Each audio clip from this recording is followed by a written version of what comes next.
है कि नहीं। तो इतनी चीज़ें आपको समझ में आ गई होंगी रेजोल्यूशन ऑफ वेक्टर में। अब देखिए इसका काम क्यों कैसे होता है एडिशन में, देख लेते हैं, तभी तो पढ़ रहे हैं।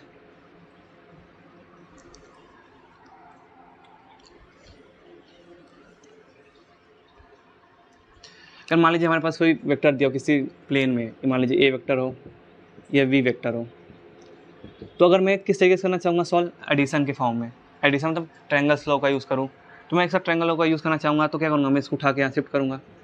तो अगर यहाँ देखेंगे फिर ज्योमेट्रिक हम उसको शिफ्ट करेंगे, तो उठा के जब यहाँ पे शिफ्ट करेंगे तो कुछ यहाँ पे आएगा, ये हो जाएगा ऐसे कुछ, ये वेक्टर या वी वेक्टर।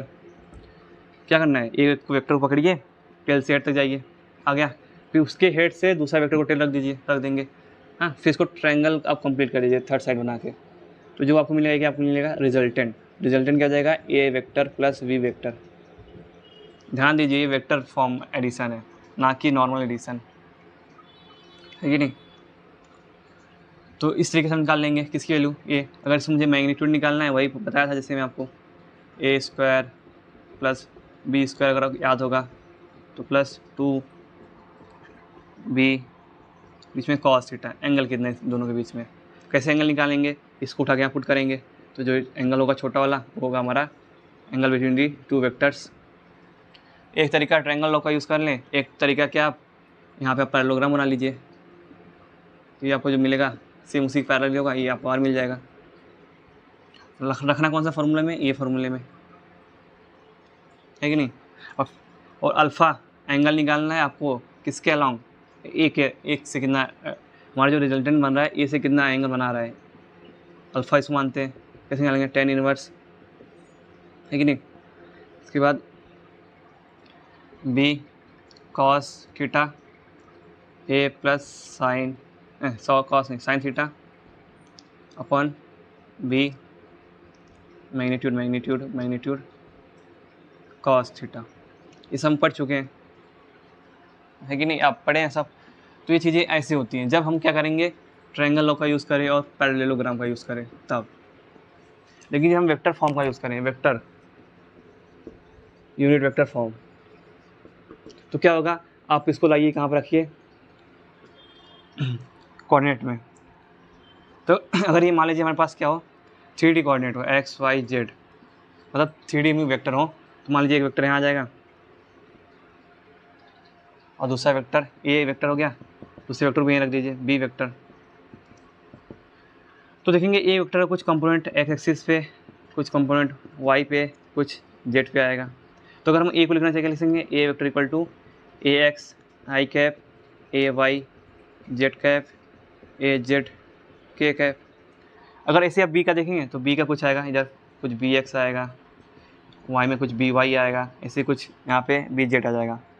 तो जब लिखेंगे तो बी कैसे लिख सकते हैं हम लोग भी, यूनिट वेक्टर फॉर्म में, B equal to B X I cap B Y Z cap और plus B Z K cap, जहाँ पे A X A Y A Z scalar component हैं, हाँ किसके, वेक्टर ए के, B X B Y B Z scalar component हैं vector B के along X axis Y axis और जेड एक्सिस। समझ में आया।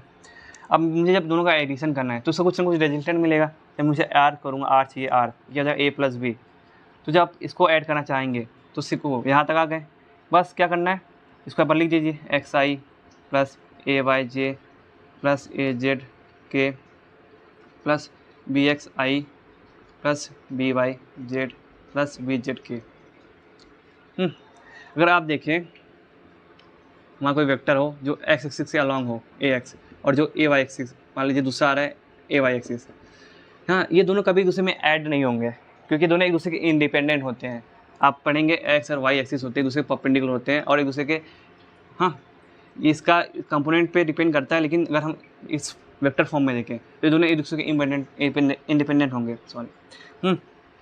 तो मतलब आई वाला जे के साथ नहीं जुड़ेगा, आई वाला जुड़ेगा किसके साथ, आई के साथ, कहाँ गया, आई के साथ, ये वाला जेड वाला जे के साथ जाएगा, क्योंकि आप उस डायरेक्शन में जा रहे हैं आई के, और उस डायरेक्शन में दूसरा कोई आई में जा रहा हो, उसी को ऐड करना है। तो क्या करना है, बस दोनों को जोड़ दीजिए, उसके स्केलर जो कंपोनेंट है, हाँ तो इसके कंपोनेंट में ए एक्स प्लस पी एक्स हो जाएगा और साथ में आई एक साथ आ जाएगा। अगर आप जेड में जा रहे हैं, जेड डायरेक्शन में मतलब वाई डायरेक्शन में, तो मैंने कुछ ए एक्स गया डायरेक्शन, फिर दूसरे टाइम बी वाई गया डायरेक्शन में, पहले ए वाई डायरेक्शन में उसी गया, फिर बी वाई गया, तो दोनों को जब हम ऐड करेंगे तो क्या हो जाएगा, ए वाई प्लस बी वाई उसी वाई डायरेक्शन में। हाँ, तो इसका जब हम एडिशन करेंगे,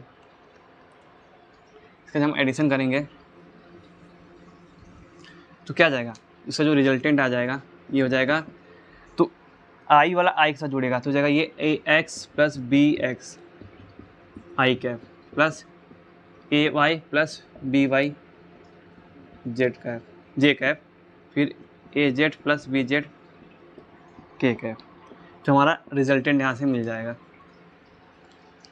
है कि नहीं। तो स्टेप पहले क्या करना है,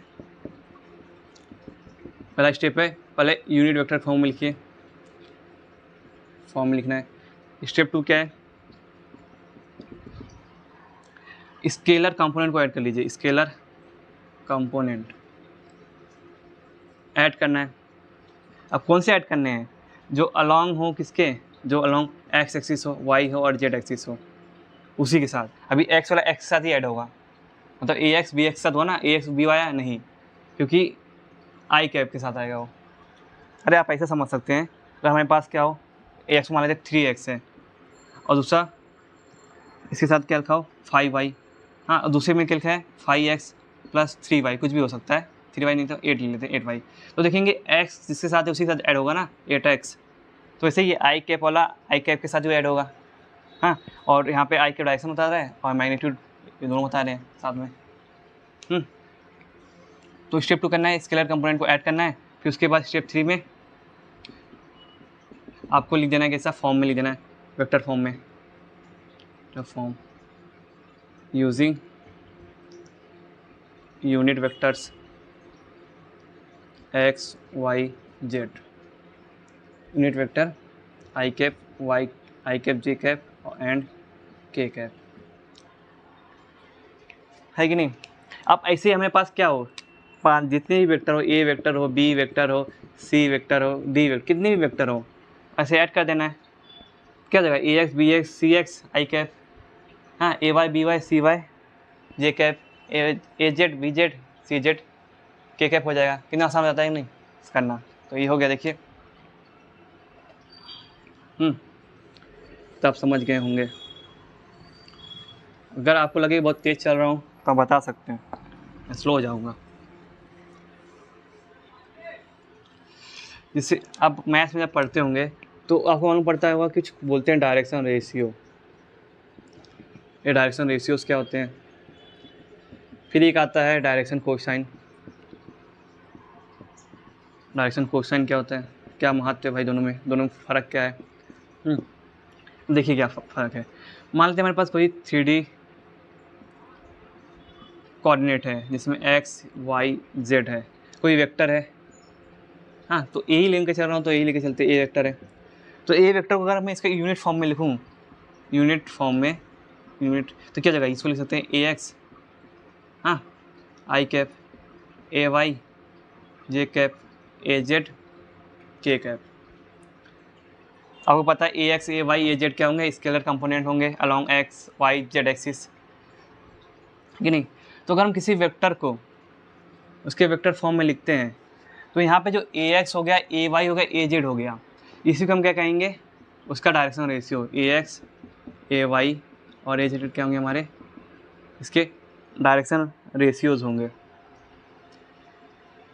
हाँ, तो जो डायरेक्शन रेशियो निकालते हैं तो इसको मैं कोई भी वेक्टर दिया हो, कैसा भी वेक्टर हो, वेक्टर होना चाहिए बस, उसका जो एक्स वाई जेड कंपोनेंट होगा वो हमारा कहलाता है डायरेक्शन रेशियो।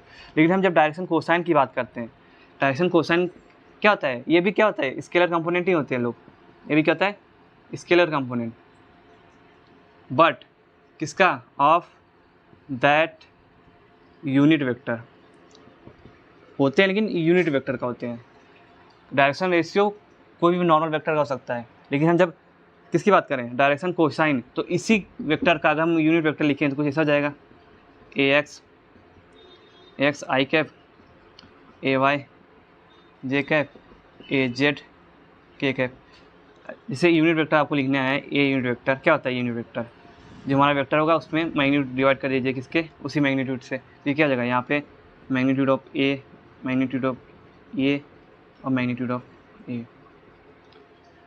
तो यहाँ पे जो A X upon magnitude of A आ रहा है, A Y upon magnitude of A आ रहा है, और A Z upon magnitude of A आ रहा है। इसी को हम क्या कहेंगे डायरेक्शन कोसाइन। तो ये याद रखना है, बहुत कन्फ्यूजन होता है। डायरेक्शन रेशियो जो होता है A X A Y A Z हो सकता है। डायरेक्शन कोसाइन किसी यूनिट वेक्टर का जो कंपोनेंट होता है उसको कहते हैं डायरेक्शन कोसाइन, है कि नहीं। तो डायरेक्शन कोसाइन का यूज़ करें और फिर हम किसी भी नंबर का मल्टीप्लाई कर दें, किसी भी रेशियो का मल्टीप्लाई कर दें, तो हमें ये मिलता है, ऊपर डायरेक्शन रेशियो मिलता है। हाँ, क्योंकि समझिए जैसे हमारा काम होता है यूनिट वेक्टर आई जे का, वैसे ही काम होता है डायरेक्शन कोसाइन का। आई तो बस एक डायरेक्शन बताता है कि एक्स एक्सिस अलॉन्ग अगर मैं मल्टीप्लाई करूँ, मेरे पास इतना आई, मान लीजिए आई कैप ही है, मैं बोल दिया 5 आई कैप, तो इसका 5 गुना हो जाएगा और कुछ नहीं।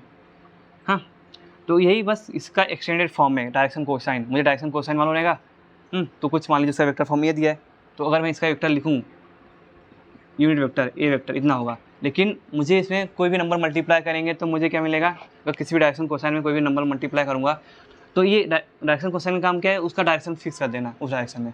और जब मैं मैग्नीट्यूड से किसी से मल्टीप्लाई करूँगा वो बस उसको एक्सटेंड कर देगा। तो ए क्या है, वो डायरेक्शन, ए का काम है डायरेक्शन बताना किसी वेक्टर का, डायरेक्शनल कंपोनेंट बोल सकते हैं आप। मेन काम इसका डायरेक्शन, और इसका जो वेक्टर, इसका जो मैग्नीट्यूड होगा, मैग्नीट्यूड, क्योंकि यूनिट वेक्टर है इसका मैग्नीट्यूड होगा 1।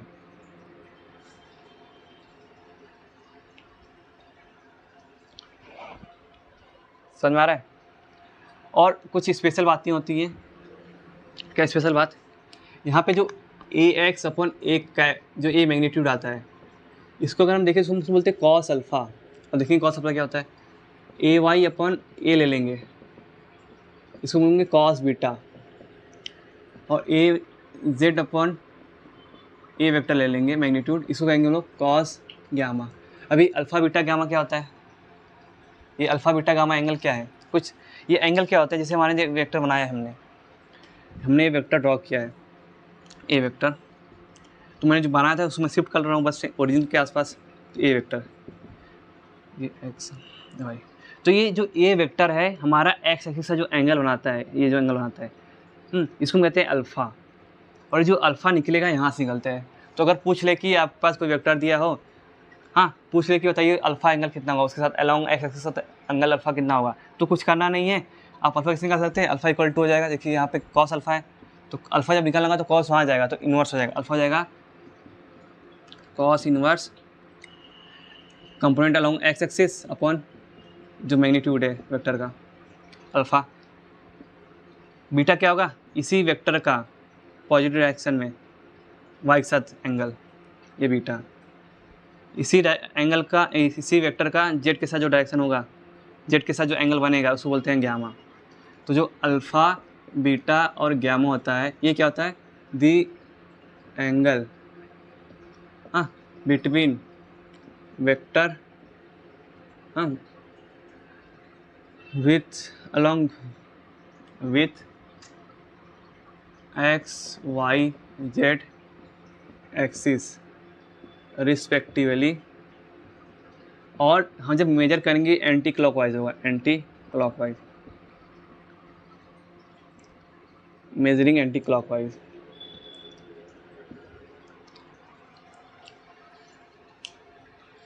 आप इतना समझ रहे हैं। तो डायरेक्शन रेशियो डायरेक्शन कोसाइन में फ़र्क होता है, यही है। किसी भी वेक्टर का डायरेक्शन रेशियो चेंज हो सकता है, लेकिन अगर उसी वेक्टर की बात करें उसका डायरेक्शन कोसाइन फिक्स होगा, ठीक नहीं। क्योंकि डायरेक्शन कोसाइन में अगर हम किसी भी मैग्नीट्यूड का 2 का मल्टीप्लाई करें, 3 का मल्टीप्लाई करें तो उसका मैग्नीट्यूड बढ़ जाएगा वेक्टर का, लेकिन डायरेक्शन फिक्स होगा। तो डायरेक्शन कोसाइन का मेन काम होता है किसी वेक्टर का डायरेक्शन बताना, स्पेस में किस डायरेक्शन में जाना है। जैसे यूनिट वेक्टर का अलॉन्ग होता है एक्स एक्सिस के, वाई एक्सिस के से जेड जे, तो हम लोग समझ गए हैं। लेकिन अभी वो ये सब कर रहे हैं ना, तो इसमें एक और चीज़ आती है। अभी हमने देखा कि जो ए वेक्टर होता है, A X upon A vector का मैग्नीट्यूड होता है plus I cap A Y upon A vector का magnitude J cap plus A Z upon A vector का मैग्नीट्यूड के कैप। अब मुझे इसका मैग्नीट्यूड निकालना है। ये क्या है, यूनिट वेक्टर ए है, तो आपको मालूम है यूनिट वेक्टर ए का अगर मैग्नीट्यूड निकालेंगे तो इसका मैं मैग्नीट्यूड लिखूँ तो सीधी सी बात ये हो जाएगा 1। ये 1 हो जाएगा क्योंकि यूनिट वेक्टर है। अभी हम लोग देखे थे अगर हमारे पास कोई वेक्टर ऐसा दिया है, ऐसा को मुझे मैग्नीट्यूड निकालना है। 2D फॉर्म में क्या था, A X I cap A Y J cap, इस हमको मैग्नीट्यूड निकालते कैसे निकाल लेते, ये आ जाएगा अंडर रूट ए एक्स का स्क्वायर कंपोनेंट प्लस वाई का स्क्वायर, ये हो गया हमारा मैग्नीट्यूड। अगर मुझे ये किस में निकालना है, 3D फॉर्म में, तो 3D फॉर्म में क्या जाएगा, अगर ये हमारा इसका बात करें ये 3D फॉर्म में, तो इसका मैग्नीट्यूड हो जाएगा तीनों कंपोनेंट का एडिशन का square, A X A Y square plus A Z square.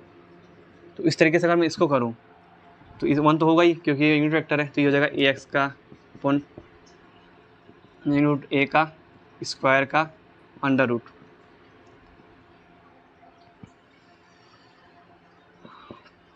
Plus sorry ठीक है, मैग्नीट्यूड नहीं, हमको पता नहीं मैग्नीट्यूड क्या है। अगर मैं इसको सॉल्व करूँ, अगर मुझे ए का मैग्नीट्यूड निकालना है, वैसे तो पता है लेकिन आप इस तरीके से भी कर सकते हैं, मुझे ए का वेक्टर ए का मैग्नीट्यूड निकालना है यूनिट वेक्टर का, तो इसे निकालेंगे ए x square plus A Y square upon A magnitude, इसे ए जेड स्क्वायर अपॉन ए का मैग्नीट्यूड का स्क्वायर। तो इसको आप जब सॉल्व करेंगे तो क्या होगा, ए एक्स स्क्वायर नीचे देखेंगे सब जगह कॉमन है plus A Y square upon A Z square हो जाएगा, और नीचे जाएगा क्या, वेक्टर एक कंपोनेंट का स्क्वायर मैग्नीट्यूड का स्क्वायर। तो देखेंगे ये चीज़ दोनों इक्वल होती हैं, वहाँ देख लीजिए जो स्क्वायर है ना, जब स्क्वायर हम करेंगे तो इसको देखेंगे, इसको ऐसा भी लिख सकते हैं स्क्वायर, तो दोनों सेम होता है, तो देखेंगे तो कट जाएगा, आ जाएगा आंसर अंडर रूट 1। तो जो वेक्टर ए हो जाएगा यूनिट वेक्टर का जो मान हो जाएगा कितना जाएगा 1। यूनिट वेक्टर का मान 1 हो गया, तो हमको मालूम पड़ गया इसका 1 होता है, इसको हम यहाँ पे 1 लिख देंगे। तो जब हमने इसको 1 लिख दिया, एक उसके बाद का स्टेप देखो ये है, अब मैं इसका स्क्वायर कर लूँगा तो इधर क्या है 1 का स्क्वायर हो जाएगा, इधर ए एक्स अपॉन ए का कंपोनेंट का स्क्वायर, कंपोनेंट ए मैग्नीट्यूड का होल का square plus A Y magnitude A का square plus A Z upon magnitude A का स्क्वायर। तो देखेंगे A X upon A magnitude जो है कॉस अल्फा है, ए वाई अपॉन ए का मैग्नीट्यूड क्या है कॉस बीटा, फिर ऐसे ये कॉस गामा है, तो क्या हो जाएगा, इसको लिख सकते हैं Y 1 equal to cos square alpha cos square beta और कॉस स्क्वायर गामा हो जाएगा। तो देखो एक फॉर्मूला मिल गया है कि नहीं, कि हम लोग के पास जो अल्फ़ा बीटा गामा दिया है तो उसका हम स्क्वायर कर लें और सबको एडिशन कर लें स्क्वायर करने के बाद, तो हमको क्या मिलता है 1 मिलता है ऐड करने पे। जैसे हम पढ़े थे sine square theta plus cos square theta equal to 1, यहाँ पे थीटा क्या है सेम एंगल है, बट यहाँ पे अल्फ़ा बीटा गामा के साथ किसके साथ होगा, एक्स के साथ होगा। और इसको और अच्छे फॉर्म में लिखना चाहें तो आप देखेंगे इसको ऐसे लिखा जाता है, कॉस अल्फ़ा को हम एन मान लेते हैं तो L square M square plus N square हो जाता है। समझ में आ रहा है, इसको हम लोग मैक्सिमम इसको एल मान लेते हैं, एम मान लेते हैं और इसको एन मान लेते हैं, आपको मिलेंगी चीज़ें। तो एल एम एन क्या है, हमारे डायरेक्शन कोसाइन है, तो आपको फॉर्मूला मिल जाएगा क्या, L square plus M square plus N square जो होता है ये 1 होता है। तो आज तो मैं सब कुछ बता रहा हूँ, डायरेक्शन कोसाइन डायरेक्शन रेशियो बाकी सब क्या होता है, अगले लेक्चर में हम पढ़ेंगे इसके ऊपर सम। जब सम करेंगे चीज़ें और अच्छे से क्लियर हो जाएंगी, ये डायरेक्शन कोसाइन डायरेक्शन रेशियो है क्या, कैसे इस चीज़ों का यूज़ किया जाता है, ये एल स्क्वायर एम स्क्वायर क्यों मैं कर रहा हूँ, इसका यूज़ कहाँ पे होगा ज़िंदगी में, हाँ उसको देख लेते हैं। और जैसे मैंने अभी आपको 2D फॉर्म में ये फॉर्मूला निकाल के दिखाया कि पाइथागोरस से हम लगाएंगे तो मिल जाएगा, वैसे मैं 3D फॉर्म में इसको निकाल के दिखाता हूँ कि हम ए का मैग्नीट्यूड कैसे निकालेंगे। कोई भी चीज़ लिखा गया है वो ऐसे नहीं लिखा गया है, उसको हम आपको क्लिक कर दिखाएंगे कैसे लिखा गया है। तो मैं अगर 3D फॉर्म बनाऊँ किसी वेक्टर एक्स वाई जेड, मान लीजिए यहाँ मेरा वेक्टर है, हाँ वेक्टर का इस प्लेन में एक्स जेड प्लेन में यहाँ मान लीजिए इसका क्या है बन रहा है कोई वेक्टर, ये हमारा क्या है वेक्टर है ए है, ये एक्स जेड प्लेन में वेक्टर का क्या है कंपोनेंट है। अब मुझे जेड चाहिए तो क्या करेंगे, यहाँ से ड्रॉ करेंगे तो ये ए जेड हो जाएगा, है कि नहीं। और मुझे स्पेक चाहिए तो इसका कंपोनेंट क्या हो जाएगा, यहाँ पे ये ए एक्स हो जाएगा और ये ए वाई हो जाएगा, समझ रहे हैं आप। तो देखिए जो ए वाई है, अगर अच्छे से नहीं समझ आ रहा है और एक बार अच्छे से बनाते हैं।